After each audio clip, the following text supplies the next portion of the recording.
podcast where we delve into some of the most thought-provoking debates of our time. Tonight, we're tackling a question that has shaped societies for centuries: democracy versus monarchy. That's right. Joining us are passionate voices on both sides of the aisle. Representing democracy is Daniel Cross, a political science professor and social activist.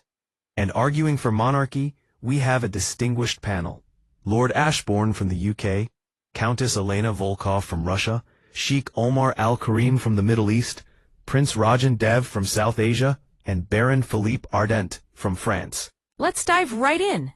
Daniel, you're a strong proponent of democracy. What makes you believe it's the best system for modern civilization? Democracy is the soul of modern civilization. It empowers people by consent, ensuring that leaders are accountable and subject to the rule of law. Monarchies perpetuate inequality and uphold outdated hierarchies.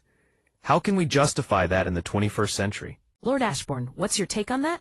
Can democracy truly be seen as a utopia?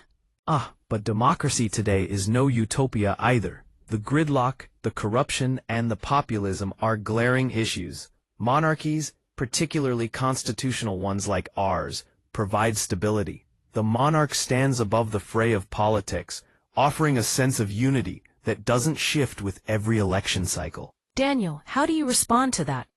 Is unity worth the cost of accountability? Unity at the cost of accountability is a dangerous trade-off. Monarchies operate without the checks and balances that democracy provides. A democratic leader can be impeached, but a king? Never.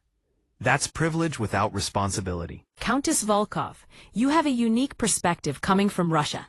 How do you view the effectiveness of democracy compared to monarchy? Democracy has become a masquerade in many cases. It's often oligarchs who pull the strings, not voters. Monarchies, while not perfect, remind a nation of its dignity and roots. Sometimes, people need a father or mother figure, not just politicians shouting in parliament. Daniel, do you think Countess Volkov's view romanticizes monarchy? Absolutely. Romanticism should not replace governance. Modern democracy empowers people to correct its course, whereas monarchies assume that citizens are incapable of ruling themselves. Sheikh Omar, you have a different cultural perspective. How do monarchies fit into the political landscape in the Middle East? In many regions, monarchies provide continuity and peace amidst chaos.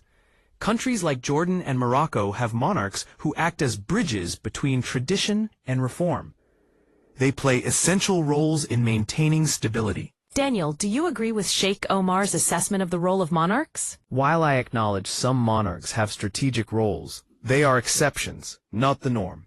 Shouldn't citizens decide who governs them?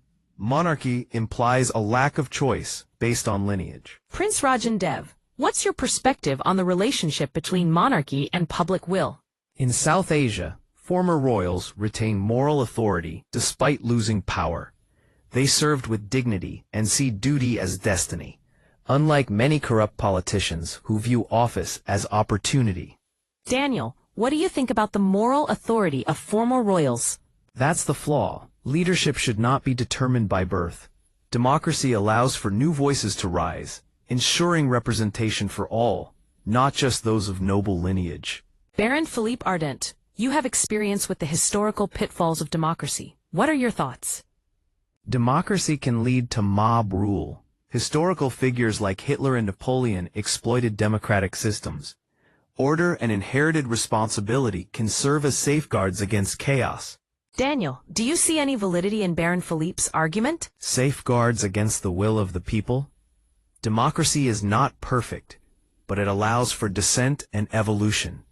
Monarchies resist reform by design.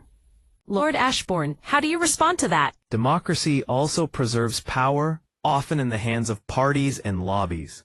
A monarch can act in the long-term interest of the nation without the need to win votes. But don't monarchs have their own influences? Daniel, what's your take? They are beholden to tradition and legacy, which can limit true leadership. I'd prefer a flawed, elected leader I can replace over an unelected monarch. Countess Volkov, what's your final thought on the role of power? Power need not always be disruptive. Monarchs can be like roots, silent and vital. Democracy loves storms, but monarchy ensures the soil remains. Daniel, how do you feel about that metaphor? Poetic, but I'd rather weather storms than be rooted down. History shows that human dignity demands representation, not reverence. Sheikh Omar, do you see a way for these systems to coexist? Perhaps the future lies in hybrids, monarchs who reign, not rule, alongside democracies with moral anchors. Daniel, is that a feasible solution? If monarchy is only symbolic, why defend it? Let the people decide. No system should exist just because it once did. Prince Rajan Dev, do you think symbols have a place in governance? Some symbols remind us who we are. And Daniel, what do you think? Some symbols remind us who we never got to be because someone else wore the crown. Powerful words from both sides. Thank you all for this insightful discussion. To our audience, we leave you with this question. Does tradition guide us or bind us? The debate continues in parliaments, palaces, and most importantly, within us.